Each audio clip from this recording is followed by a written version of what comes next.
Hello everyone, welcome back to another live show. And today it's just me, Yuvraj Dua, bringing you a pre-match live show. We don't have Vedant today; he's a little unwell, but definitely we're going to talk about the same things before the game. It's 6:45 right now. We're 15 minutes away from the toss, and then we'll shortly be joined by Atul Wassan, of course, and we'll have a chat with him too. But for the time being, it's just me. Today Vedant is unwell, as I earlier mentioned. So first of all, it's Kolkata versus Hyderabad today. Yesterday we saw another high octane game. थोड़े जो matches हैं वो one sided होते जा रहे हैं, but in a long tournament you do expect that. Of course it's Kolkata versus Hyderabad today. Earlier we talked about it कि क्या कॉम्बिनेशंस बन सकते हैं और players to watch out for कौन से होंगे.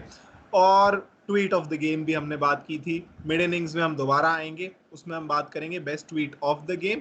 फिलहाल we again talk about some playing combinations, the toss, players to watch out for at 7 p.m. with Atul Wassan, of course.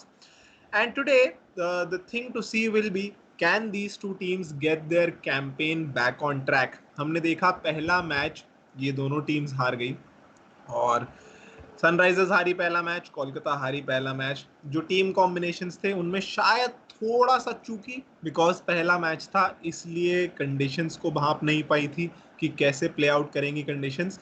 कल भी हमने देखा कि चेन्नई काफ़ी एक बुरी हार मिली उन्हें. So Delhi batted first, they of course got a ton of runs, they got 175 on the board, and Chennai failed to chase it down. हमने देखा ज़्यादा इंटेंट ही नहीं देखा उनकी बैटिंग में. I think the Sam Curran was the only batsman who had the idea of going from the first ball. लेकिन उसके अलावा कुछ ज़्यादा bright sparks दिखे नहीं. It was a tough day at the office for Chennai. They've now lost 2 out of their first 3 games, and they're in a bit of trouble right now. They're in a bit of a fix. But I think they will soon get their campaign back on track, because it's a legend team, and as we've always said, legends always find ways to get back on track, no matter how the conditions are, no matter how they're performing, they'll always find a way. इसके अलावा आज के match पे आते हैं सीधा.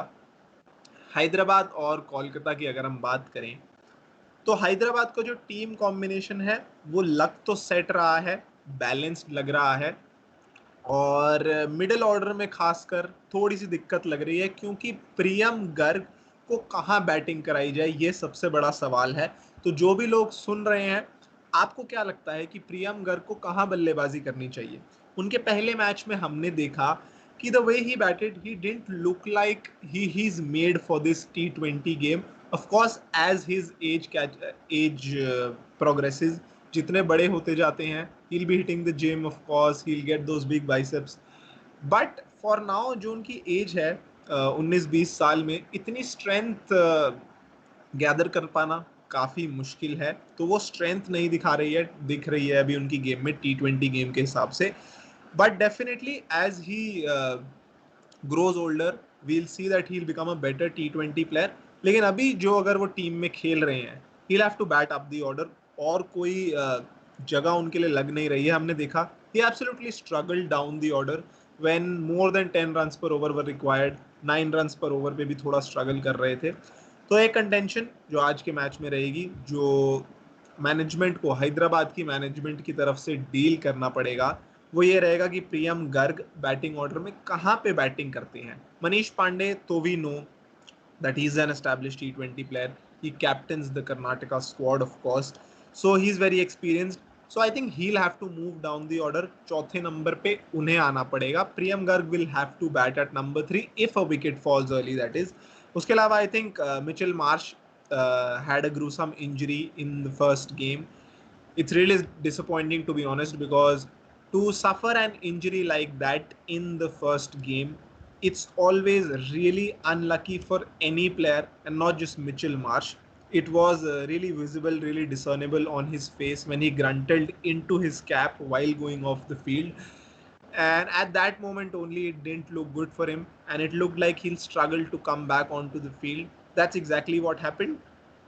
But it might be a blessing in disguise for Hyderabad, of course, because if people who are watching, they don't know, Mitchell Marsh has been replaced by Jason Holder in the squad.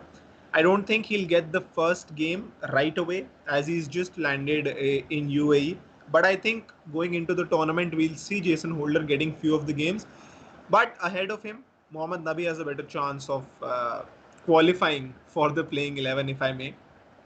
Mohammad Nabi a gun player, चाहे field में आप बात कर लें, ball के साथ बात कर लें, बैट के साथ, तीनों डिपार्टमेंट में इतने सक्षम हो चुके हैं. We saw in the CPL as well, he did brilliantly, one of the superstars of the tournament. And I think if he plays in this tournament as well in the IPL, we'll see that he'll be another superstar. I am expecting that he'll be one of the best players in this tournament. But as we saw, he didn't start in the first game. I was a little surprised because Mohammad Nabi, the way he's played in the last couple of years, you expect that he will get a chance above Mitchell Marsh. Mitchell Marsh hasn't been in the best of forms, whether it's in international cricket or domestic cricket. So I would have expected that a specialist T20 player like Mohammad Nabi. And also, one more factor that should have contributed to him playing the game would have been that Mohammad Nabi को experience है UAE की conditions में खेलने का. Afghanistan players ने काफ़ी series खेली हैं यूएई में and they are very experienced. So Mohammad Nabi is a really special player who should have been in the playing 11 from the word go, but that did not happen. मुझे ऐसा लग रहा है कि जो पिचेस पे थोड़ा सा ग्रीन कवर है, इसीलिए ये हम ट्रेंड देखते आ रहे हैं कि teams are going towards fast bowlers. Mitchell Marsh भी फास्ट बॉलर हैं, तो शायद उनको चांस दिया गया मोहम्मद नबी से पहले. But I think today it's a no brainer, they have to go with Mohammad Nabi instead of Mitchell Marsh. And apart from that, if we talk about Kolkata, many people felt that they committed a blunder in the first game, the kind of batting order they sent in. काफ़ी runs चाहिए थे, काफ़ी ज़्यादा runs chess करने थे. Mumbai reached 195 in the first innings, and the way they batted, didn't look like they would have a chance of chasing that score. Dinesh Karthik came in at number 3.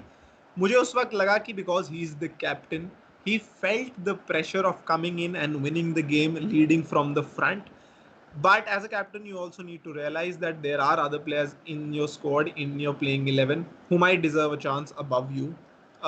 सोच शायद ठीक थी कि वहाँ पे जाके इनिंग्स को एंकर करें, कैपिटलाइज करें वहाँ पे, क्योंकि एक विकेट जल्दी लूज हो गई थी शुभमन गिल की.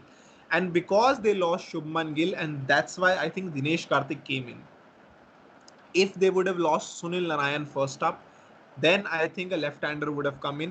तो सोच वहाँ पे अच्छी थी कि left hand right hand combination बना के रखें क्रीज पे, but it did work against them. And after that also Dinesh Karthik, when Sunil Narayan got out, then Nitish Rana came in again to maintain the left hand right hand combination. वहाँ पे भी मौका था कि ion Morgan को भेजें, because he's such a big player. He's in absolutely scorching form at the moment. We've seen him in the England versus Australia series, England versus Pakistan also. He's middling everything and he's looking really good, to be honest. देखना ये होगा कि UAE की conditions में ion Morgan और बाकी overseas players कैसे adjust करते हैं. हमने देखा है कि ऑयन मॉर्गन उन पिचेस पे अच्छा खेल पाते हैं जहाँ पे थोड़ी पेस होती है, where ball comes on to the bat really well. But यहाँ पे हमने देखा है जहाँ पे थोड़ी स्लो और लो रह रही हैं. विकेट देखिए फिर भी अच्छी है बैटिंग के लिए, ऐसा नहीं कहूँगा, लेकिन कंडीशंस जो हैं वो थोड़ी स्लो साइड पे हैं, इसलिए the overseas player might struggle. One player I've seen perform, I've seen adapt really well in any conditions he plays, is Faf du Plessis. Of course, he's been brilliant. So the other overseas players, I think they do need to take a cue from him, and they do need to adapt to the conditions like Faf du Plessis has done. Another notable thing we've seen in this tournament so far, आपने notice किया होगा कि overs डलने में काफ़ी ज़्यादा time लग रहा है. इसका रीज़न ये है कि it's really hot and humid out there, and constantly we see players calling out for drinks. तो ड्रिंक्स के लिए जब आप बुलाते हैं ऑफ कोर्स टाइम तो लगता है, इसलिए ओवर रेट स्लो चल रहा है. और एक चीज़ और आप नोटिस करेंगे, कैप्टन को फाइन नहीं किया गया है, बैन नहीं किया गया है इसके लिए, क्योंकि वहां पे फील्डिंग कैप्टन की ज्यादा गलती है ही नहीं, बिकॉज बार बार अगर बैट्समैन ड्रिंक्स के लिए बुलाएंगे, देखिए 2 स्ट्रेटेजिक टाइम आउट होते हैं, एक 6 से 9 के बीच में और दूसरा latter part of the innings में 13 से 16 के बीच में होता है। उन दो में आपको 2.5 मिनट का जो ब्रेक मिलता है वो शायद सफिशिएंट नहीं है प्लेयर्स के लिए, इसलिए they feel the need to call for drinks again and again, because I think it's justified, because it's really hot, it's really humid. जो प्लेयर्स के चेहरे पे पसीने होते हैं उससे शायद आपको पता लग जाता होगा कि how humid and how hot it is. So that's the reason for the slow over rate, and that's why the captains haven't been banned, and that's a good thing I think कि batsman की गलतियों की वजह से, गलती नहीं कहूँगा लेकिन उनकी वजह से फील्डिंग कैप्टन को बैन नहीं किया जा रहा है. और क्या देख सकते हैं हम हैदराबाद के जो बॉलिंग डिपार्टमेंट में है, मिचेल मार्श उनके पास जो थे वो एक्स्ट्रा सीमर थे, तो शायद उनका जाना एक लॉस नहीं होगा, क्योंकि because they already have seamers. चाहे आप संदीप शर्मा की बात करें, चाहे आप भुवनेश्वर कुमार की बात करें, और उसके अलावा नटराजन है. Natarajan looked good in the first game against Bangalore, of course. Bhuvaneshwar Kumar is an all seasons bowler, all seasons player. You can always bank on him. He's very dependable. उसके अलावा Sandeep Sharma looked a little rusty, but I think he'll catch on to his form as the tournament progresses. So I think these three will go into this game. The same squad, they will persist with it. And again expecting Mohammad Nabi to come into the squad. Rashid Khan के against हमने देखा पिछले match में बैंगलोर ने एक बहुत अच्छी strategy अपनाई, जैसे चहल के अगेंस्ट बाकी टीम्स अपना रही हैं, कि उनको विकेट नहीं देनी है. That's all their role is. We don't have to give our wicket away to Rashid Khan, no matter how many runs he goes for. Runs फिर भी पड़े उन्हें, क्योंकि एक आधी उन्होंने बैट बॉल डाली. हाँ, सीपीएल से खेलते हुए आ रहे हैं, वो फॉर्म आई थिंक यहाँ पे कैरी करनी होगी. He's one bowler in T20 cricket you can always rely on to deliver for you. He's become a specialist in the shortest format of the game. Not the shortest format, again, we have already seen T10, so that's the shortest format. But I think he's become really reliable. And Rashid Khan is a vital component of Hyderabad's lineup. He needs to perform for them. बल्ले के साथ भी करना होगा lower down the order, क्योंकि from the looks of it Hyderabad का जो batting lineup है वो थोड़ा जल्दी, मिडिल ऑर्डर थोड़ी जल्दी खत्म हो रहा है.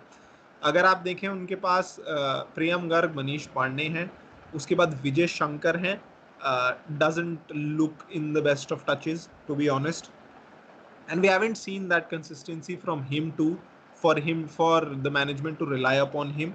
तो उनकी भी हमने ज़्यादा कंसिस्टेंसी नहीं देखी है. Again, Abhishek Sharma comes in so early. Abhishek Sharma is not a full-fledged batsman, of course. He is known more for his bowling. He is a bowling all-rounder. तो मिडल ऑर्डर जल्दी खत्म हो जाता है उनका, इसलिए I think Rashid Khan needs to contribute with the bat too. We are just a couple of minutes away from the toss now, and of course after that shortly we'll be joined by Atul Wassan. रोज हम उनसे बात करते हैं, बहुत मजा आता है उनसे बात करने में. आज भी it's going to be a very fruitful chat with him. And very excited again to talk to him. Just a couple of minutes away from the toss now. जैसे ही टॉस हो जाता है, जैसे ही प्लेइंग 11s आउट होती हैं, सबसे पहले you will hear it on SportsTiger और सारी इन्फॉर्मेशन आपको मिल जाएगी. So it's Kolkata versus Hyderabad today. Can these two teams come back on track with a win? क्योंकि टफ होता है एक लॉस के साथ अपना टूर्नामेंट शुरू करना for any team. Confidence के लिए I think you need one win under your belt in the first game, but these two teams, I think it's an even match. It looks like a really even match. One or two things here and there they need to work on. Lower middle order for Hyderabad, their bowling looks sorted, of course, and at the top of the order, David Warner, Johnny Bairstow. Without a doubt, I think they're one of the best opening partnerships in the tournament, in this Indian T20 League. Last year, let me give you a stat: 791 runs, 400 partnerships. 4 बार 100 की partnership बनाई, 3 बार 50 half century partnership, and Johnny Bairstow was batting better than David Warner. It looked like Johnny Bairstow की अगर हम बात कर ही रहे हैं तो उनका आज बर्थडे है. देखते हैं उनको गिफ्ट क्या मिलते हैं बॉलिंग टीम की तरफ से, और वो क्या रिटर्न गिफ्ट दे पाते हैं अपने फैंस को और दूसरी टीम को. We'll have to wait and watch. Johnny Bairstow looked really good in his first match also. Gave his wicket away at the wrong time to Yuzvendra Chahal. उन्हें वहां पे वेट करना चाहिए था मेरे हिसाब से, क्योंकि he had the game under his belt. If he would have played till the end, he would have definitely taken it home for Hyderabad, but he failed there. But he would learn from his mistakes. He's a big player. Soon we'll be joined by Atul Paji, of course, and the toss is just underway. We're just waiting for the toss to happen so that we can give you the information first. मुझे लगता है कि अभी तक तो देखिए toss जीत के हर team ने गेंदबाजी करी है. It's been surprising, to be honest. Yesterday also we saw Chennai couldn't chase it. They might have been regretting that decision of winning the toss and bowling first. Can we see the trend reversing today? Can we see the trend reversing? क्या आज toss जीत के बल्लेबाजी लेना चाहेगी team, जो भी team जीतती है, whether it's Hyderabad, whether it's Kolkata? I'd like to see them bat first today, because I think we've seen enough of winning the toss and fielding. Just moments away from Atul Paji joining us.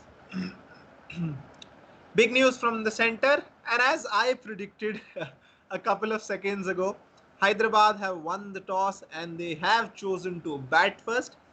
First time in this tournament a team has won the toss and they have elected to bat first. The trend has been reversed, people. It has for the first time winning the toss and batting first, Hyderabad. I think that's a good sign. Another team not following the herd mentality, not following the other sheeps as we saw in the first 7 games, and today it's a good sign, I think. Hyderabad are playing to their strengths, I think.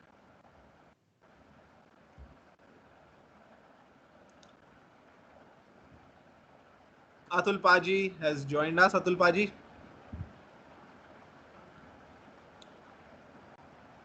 Mike, can you hear me now, guys? Hello, Yeah, hello, yeah. hello. Good evening. कैसे हैं आप सब? All set? Yes, yes, all set, sir. So, sir, trend reverse हो गया है. हाँ जी. This team has not followed all the sheeps.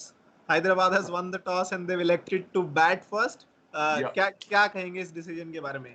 सही है. मुझे लगता है कि देखिए ड्यू के डर में बाकी सारे बैटिंग ले रहे थे और बाद में दिक्कत हो रही है कि चेज नहीं हो रहा. और मुझे लगता है कि शायद यहाँ अबू धाबी में गलती करी है उन्होंने. यहाँ पे मुझे लगता है कि पहले गेंदबाजी करनी थी, क्योंकि विकेट यहाँ मच बेटर है और हल्का सा ड्यू फैक्टर, क्योंकि दुबई इंटरनेशनल स्टेडियम में जो विकेट है ना, वो थोड़ा घास ज्यादा है, तो वो स्पॉन्जीनेस है जिसके अंदर गेंदबाजों को कुछ ना कुछ पकड़ मिल रही है, तो इसलिए वहां पे चेस करना प्रॉब्लम था. तो वहां पे डिसीजन ठीक था पर इम्प्लीमेंटेशन नहीं थे. यहाँ पे मुझे लगता है कल के मैच देख के अब डर गए हैं. 3-4 मैच ऐसे गए हैं कि भैया बाद में चेज नहीं हो रहा, 160 का स्कोर ऐसा 2-3 विकेट जल्दी चली जाए तो दिक्कत है. और सनराइजर्स ने टॉस जीता है और ये भी दिक्कत है. मुझे लगता है कि ज्यादा उनका भरोसा ना वार्नर और बेयरस्टो पे है, तो उनको लगता है कि कहीं ये दो खिसक गए और हमें 160 भी चेज करने पड़ गए तो प्रॉब्लम हो जाएगी, तो पहले पंट ले लेते हैं and let's do that. And मुझे याद है एक सीजन हुआ था जब हैदराबाद ने 130 रन को बहुत अच्छा डिफेंड किया था. राशिद खान की गेंदबाजी थी उसके अंदर और भुवनेश्वर कुमार थे, तो शायद वो दिन वापस लाके वही कॉम्बिनेशन बेटर हो जाए. And they want to put the total on board and then put the chasing pressure on Knight Riders. जी जी. और यहाँ पे हैदराबाद की भी प्लेइंग 11 आ गई है अतुल पाजी. तो सबसे पहले आपको हैदराबाद की प्लेइंग 11 बता दूं मैं. डेविड वार्नर, जॉनी बेस्टो तो हैं ही, उसके बाद मनीष पांडे, प्रियम गर्ग, रिद्धिमान साहा हैं, अभिषेक शर्मा, और इसके बाद तो एक्सपेक्टेड था ही कि मिचेल मार्श की जगह मोहम्मद नबी आएंगे अंदर. राशिद खान है, भुवनेश्वर कुमार हैं, टी नटराजन और खलील अहमद. तो संदीप शर्मा को आज बाहर छोड़ा गया है, खलील अहमद को अंदर लाया गया है. मेरे हिसाब से अब 2 लेफ्ट आर्म सीमर हो गए हैं, जो रेयर कमोडिटी होती है एक क्रिकेट में, लेफ्ट आर्म सीमर. तो चेंज तो ये है, एक तो फोर्स चेंज था, मोहम्मद नबी अंदर आए मिचेल मार्श की जगह. खलील अहमद को खिलाने का रीजन यहाँ पे क्या है? बिकॉज इतनी बुरी परफॉर्मेंस नहीं थी संदीप शर्मा की पहले मैच में.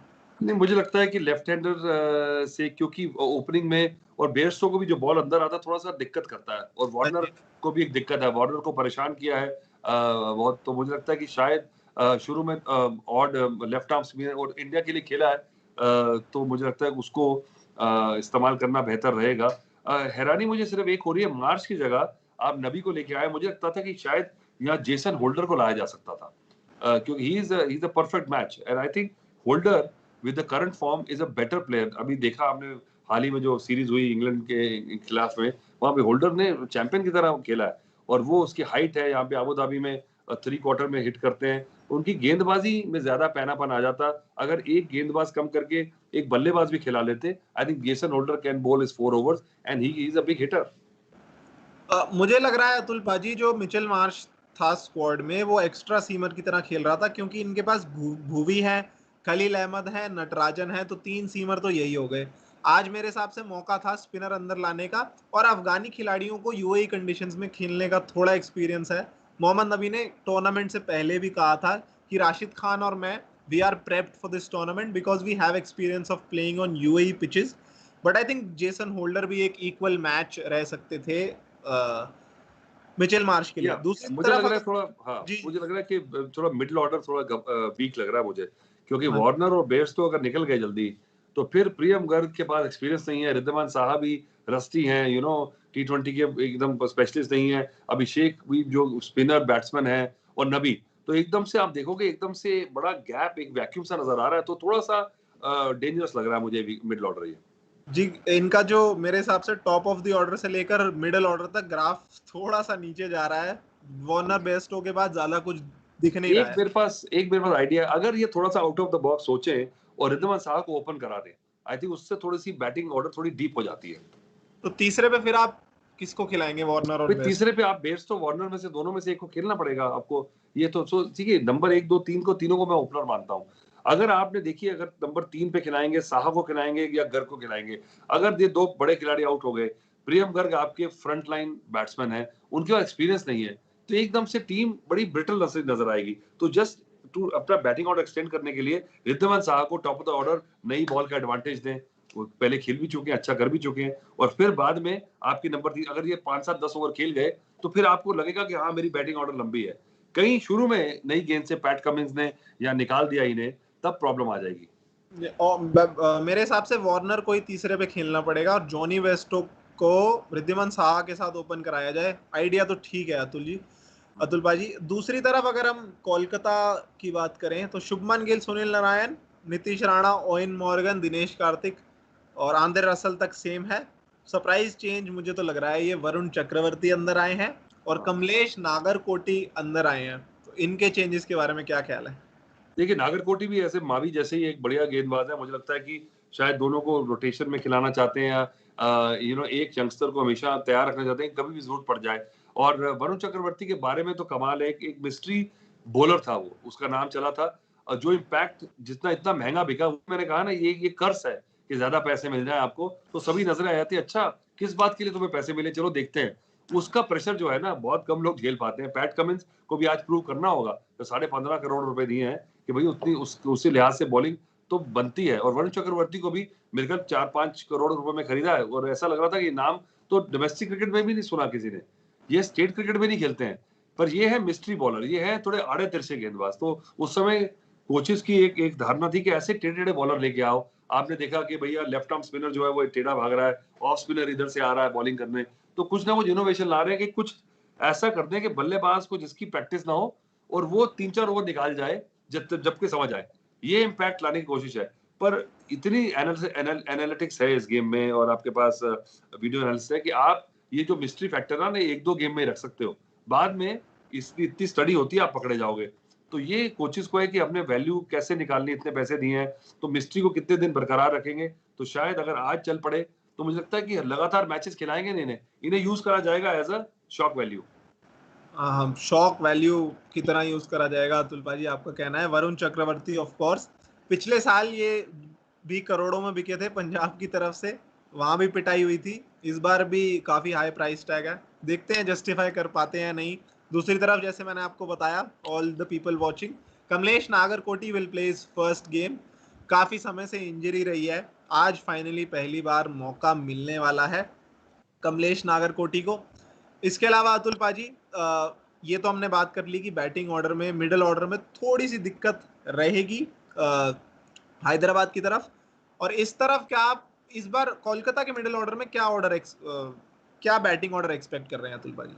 देखिए मुझे तो लगता है फिर भी इयन मॉर्गन को ऊपर आना होगा, नहीं तो नीतीश राणा थोड़े से ऑफ द बॉल लग रहे हैं, शुभमन गिल भी नए हैं, तो इनके ऊपर प्रेशर ना आए। तो मुझे लगता है बड़े प्लेयर्स को इनिशियली क्या होता है, आप एक कैंपेन शुरू करते हैं ना, तो you expect the big players to lead the way, ठीक है। यस। उसके बाद क्या होता है, जो लड़के एक दो जीते मिल जाए, तो जो थोड़े से नए होते हैं या इतने उनको कॉन्फिडेंस लेवल डाउन होता है, उनको आ जाता है थोड़ा सा भरोसा कि देखिए हमारी टीम अच्छी है, and they start to contribute. If you expect them to win you matches and the big names don't perform, that is not the ideal situation to be in. So I think मुझे लगता है कि Owen Morgan understands, he's the best player, one of the best top 5 players मेरी list में जो shortest format में है इस समय। कॉन्फिडेंस भी है, वर्ल्ड कप विनिंग कैप्टन है, अभी बड़ी जबरदस्त सीरीज जीत के आ रहे हैं, तो मुझे लगता है कि इनको कुछ ना कुछ करना होगा। पर अगेन एंड्रे रसल पे फिर नजर आ जाएगी। एंड्रे रसल को आप कब तक नीचे खिलाएंगे? पिछली बार भी नाइट राइडर्स का हाल खराब हुआ सीरीज में, क्योंकि आप इंतजार करते रहते थे, आप एक्सपेक्ट करते थे कि रसल आके एकदम से कोई जादू की छड़ी घुमा देगा। 2-4 बार कर दिया तो लगता, फिर उन्होंने सोचा इसको नीचे रखो, पहले इसको खिलाओ, कुछ बहुत बुरी हालत हो जाएगी तो एंड्रे रसल तो निकाल लेगा। ऐसे होता नहीं है। अगर आपको लगता है कि वो है, उसको भी थोड़ा सा ऐसा माहौल क्रिएट करें कि वो 2-4 बॉल दे ले सेट होने के लिए, ठीक है। उसके हाथ में पिछली बार रिस्ट में प्रॉब्लम भी थी, तो अभी अर्ली डेज है टू जज his form, but I think he could be the impact player. Which number he comes to bat, then remains to be seen. I think that is a really important question today that Kolkata need to sort out. कई बार हमने देखा है they leave it too late कि 5 over में पिछली बार 90 run रह गए थे और तब आंद्रे रसल आए थे और उनको छोटी गेंद करा के उनको भी रन नहीं मारने दिए थे। थोड़ी सी सेम प्रॉब्लम यहाँ पे कोलकाता में दिख रही है, हैदराबाद में भी दिख रही है। इसके अलावा अतुल पाजी, जो सवाल आपसे हमेशा होता है, players to watch out for, किन प्लेयर्स पे नजर रहनी चाहिए? नॉट बिकॉज कि आप देख रहे हैं कि उनकी परफॉर्मेंस अच्छी हो सकती है, but for the reason you'd like to perform, you'd like to see them perform today, which are those players? I think Shubman Gill मेरा फेवरेट है। मुझे लगता है कि बड़ा जो उसको देख के बड़ी मजा आता है, उसका जो स्टाइल है बैटिंग का, वो जो पुराने जमाने की लेजी प्लेयर एलिगेंस, प्लेयर या जो डेविड गावर को मजा आता था, या डब्ल्यू रमन जिस तरह से बल्लेबाजी करते हैं, सदक ओपन रमेश, लेजी ऐसी लीनिंग इनटू द शॉट्स, वैसा ही शुभमन गिल है। दिलीप वेंगसरकर, सिल्कन, ऐसा लगता नहीं कि बॉल को मार रहा है, पर बॉल जा रही है। तो वो ऐसे खिलाड़ी, एक तो है रोहित शर्मा कि जो भी बाहर चलो बाहर इधर, एक होता है कि ये जो बैटिंग की ये टेक्निक है, स्टाइल है, ये गिफ्ट है आपके पास, टाइमिंग की, आपके पास पॉइज की, आपकी फुटवर्क की, और लंबे लंबे होते हैं और बड़े लेजी खेलते हैं तो और खूबसूरत नजर आते हैं। तो I want to see Shubman Gill bat for a while, but he should get in early, he should not be coming at when उनकी 12 ओवर में बैटिंग आ रही है, 13 में आ रही है, तो आते उसको फिर चलाना पड़ेगा। वो आइडियल सिचुएशन नहीं है। अगर जल्दी विकेट जाता है तो शुभमन गिल को 2-4-10 बॉलें मिले, उसके बाद जैसे कई मयंक अग्रवाल ने पारी खेली है, केएल राहुल ने खेली है और संजू सैमसन ने खेली है, तो अगर टच जो प्लेयर होते हैं वो इस शॉर्टेस्ट फॉर्मेट में भी अपनी क्लास दिखा सकते हैं। तो आई होप दैट। बाकी आप सुनील नारायण का मुझे अभी भी बड़ा सवाल नजर आ रहा है कि टॉप ऑफ द ऑर्डर क्या पिंच हिटर उसको कंटिन्यू करना चाहिए, क्योंकि बढ़ती उम्र के साथ जो है ना, आपके रिफ्लेक्सेस शुरू हो जाते हैं, और पता है सबको कि क्या शॉट खेलता है वो, तो उसको सारे शॉट पिच गेंदबाजी कर रहे हैं यहाँ पे बॉडी में। अब आप जब पकड़े जाते हैं ना, जैसे आंड्रे रसल के बारे में बोला, आंड्रे रसल का क्या है कि इतनी मसल है, उसके टॉप एज भी लगेगा तो बाहर जाएगा। सुनील नारायण को बॉल की पेस इस्तेमाल करनी पड़ती है, तो उसको क्या है कि उसका जो जोन है, हिटिंग जोन है, उसमें समझ आ चुकी यहाँ बॉल नहीं डालनी, उसको कोई डालेगा नहीं। तो जब आपका पिंच हिटर पकड़ा जाए कि उसकी वीकनेस है, तो फिर उसके चांसेस रन बनाने के कम हो जाते हैं। तो do you want to be 5 for 1 on the board, चाहे आपका पिंच हिटर ही आउट हुआ हो, पर एक झटका तो लगता है, तो थोड़ा सा हड़बड़ाहट मच जाती है। तो क्या ये पॉलिसी ठीक है या नहीं है, ये वक्त बताएगा। मुझे तो लग रहा है कि फिलहाल के लिए वहीं इस्तेमाल किया जाए ओपनिंग पे सुनील नारायण को, बिकॉज सीपीएल में भी एक आधी हमने इनिंग्स देखी थी जहाँ पे वो स्पार्क ऑफ फॉर्म दिखी थी। तो वो देखना होगा एज द टूर्नामेंट प्रोग्रेसेस कि शॉर्ट बॉल का कैसे टैकल कर पाते हैं वो। पैट क्या नाम है उनका? PAT Cummins. पैट, नहीं, मुंबई की तरफ से जो तेज गेंदबाज है, हाँ, पैटिंसन। पैटिंसन, हाँ। पैटिंसन ने छोटी गेंद डाल डाल के नारायण को परेशान कर दिया था, तो वहां पे दिक्कत हो गई थी उसे। दूसरी तरफ अगर अतुल पाजी इस मैच में फर्स्ट इनिंग स्कोर कितना देख रहे हैं, कहां तक पहुंच पाएगा? देखिए मुझे लगता है कि अगर सनराइजर्स को अगर कुछ मैच बनाना है तो 165 तो बनाना होगा, इससे कम ये मैच ये आप सोचें कि हर बार नहीं चेज होंगे। और विकेट अबू धाबी की अच्छी है, थोड़ा ग्राउंड बड़ा है, शारजा से, दुबई से थोड़ा कम है बड़ा, पर फिर भी यहाँ पे बॉल बैट पे आ रहा है और धीरे धीरे विकेट आप देखेंगे स्क्वायर सेटल हो रहा है। पहले में शुरू में कुछ मदद थी, ड्यू फैक्टर का भी एक बोनस लेके चलना पड़ेगा 10-12 रन का। तो 165 तो आपको चाहिए। और 165 के लिए आपको शुरुआत में you don't need to be buzzer. आप पेस आउट करके भी अगर आपके 15 ओवर में भी आपके 110-15 रन बनते हैं तो आप 165 तक आराम से पहुंच सकते हैं। और आपके 1-2 ओवर अच्छे चले तो 175 भी पार कर सकते हैं। तो 15 ओवर में अगर आप 110 का टारगेट लेके चले, which is just about 7 run an over, which is not much. आप सिंगल्स और एक चौका लगाते रहे तो बन जाएंगे। विकेट साथ में होनी चाहिए। जी, I think it will be about wickets today. पहली इनिंग्स में 165-70 भी बन जाता है। I think it's a good total on this pitch. इसके अलावा आखिरी सवाल आपकी तरफ अतुल पाजी आ रहा है। इस मैच से पहले which team looks in a better position to you and who has a better chance of winning? देखिए दोनों मैच हार चुके हैं। अब आज किसी को तो पॉइंट मिलेगा। पॉइंट्स बोर्ड्स पे कोई ना कोई तो चढ़ेगा दोनों में से। दोनों जी, पहला मैच हार के नोबडी वांट्स के भाई खराब शुरुआत हो और बड़ा लंबा दौर है। और साथ ही में आप समझो कि बायो बबल के कारण एक मेंटल हेल्थ भी इशू होने वाला है, जिसके बारे में हम बात नहीं कर रहे हैं। आप देखिए बांग्लादेश टीम ने आज बायो बबल को रिलैक्स किया है, क्योंकि वो कह रहे हैं they are worried about their players mental health. अभी तो शुरुआत है, अभी तो एक हफ्ता हुआ है, अभी हफ्ता भी नहीं हुआ। और आप सोचिए ये इतना लंबा टूर है, इतना 60 दिन और बचे हैं इस टूर्नामेंट के, 60-65 दिन। और इसी कोकून में रहना, और अगर आप हारना शुरू कर दें और आप परफॉर्म ना कर रहे हो तो फिर आप दीवारों पे टक्कर मारेंगे सिर पे अपने कमरे में जाके। तो ये टीम्स के लिए बड़ा चैलेंज है। तो मुझे लगता है कि night Riders look up in a better shape. Hyderabad को मुझे लगता है कि अभी मुझे कन्विंस करना होगा, क्योंकि वो खुद कंफ्यूज है कि क्या टीम खिलानी है। इंजरी के कारण भी प्रॉब्लम हो चुकी है उनकी, पर I think they are not sure in the mind कि what is their core competence. ये पॉइंट तो सही है अतुल पाजी, क्योंकि जो जैसे नॉर्मल कंडीशंस की अगर हम बात करें, ये कोरोना का चक्कर इस साल ना होता तो प्लेयर्स आसपास घूम रहे होते हैं, रेस्टोरेंट्स में जाके खाने वाने खा रहे होते हैं। लेकिन यहाँ पे तो आप होटल से बाहर निकल ही नहीं सकते। Mental health can be a big issue, पर वो किस हद तक इम्पैक्ट करेगा, क्या लगता है आपको? देखिए इम्पैक्ट बहुत बड़ा है, क्योंकि ये कि प्लेयर्स होते हैं। देखिए if if a normal person, जब हम कोविड में थे तो if you are very interest like you are still with the family every day, you are cooking yourself in your kitchen. अब मैंने पेंटिंग शुरू कर दी थी।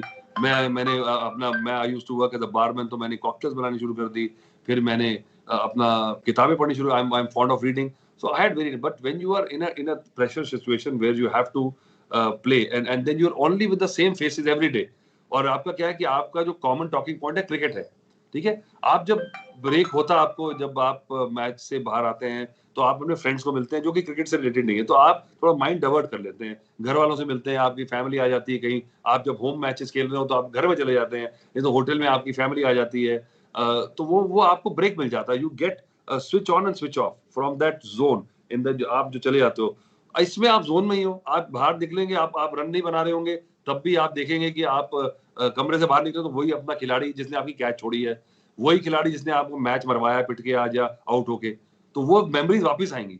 तो वो ये धोने के लिए आपको कुछ ना कुछ तरीका निकालना होगा। बात तो सही है, यहाँ पे रिलैक्स करने के लिए शायद कोई आउटलेट ना मिले, क्योंकि जगह इतनी छोटी है बायो बबल। तो जल्दी मैच शुरू होने वाला है, सिर्फ 12 मिनट बचे हैं। Thank you for talking to us okay, Atul paaji. Bye bye. Again I enjoyed so much talking to you. See you again tomorrow. See you, bye bye. News from the center was that Hyderabad won the toss, elected to bat first. See you again in the mid innings show.